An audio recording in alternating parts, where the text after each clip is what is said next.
Junior আব্বু, ও junior আব্বু, কি আছে? কি কও? একটা আপু বাড়িতে আসতে চাচ্ছে। কেন?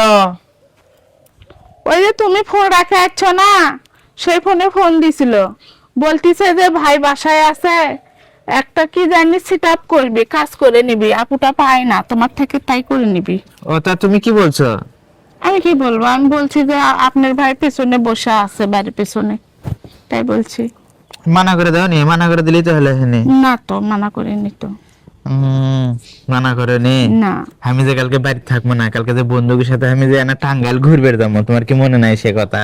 না তো, মনে ছিল না তো। এটা কথা কও। আবার ফোন দিবে শেষে আপু।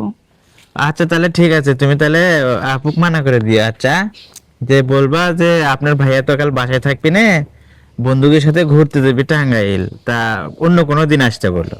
তো মানা করে দেবো ফোন করলে। হ্যাঁ, কি করবা আর?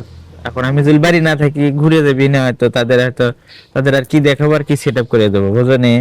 সেটাও তো কথা, তা ফোন করলে মানা করে দেবো মনে। আচ্ছা আচ্ছা ঠিক আছে। আচ্ছা, তাহলে আমি গেলাম।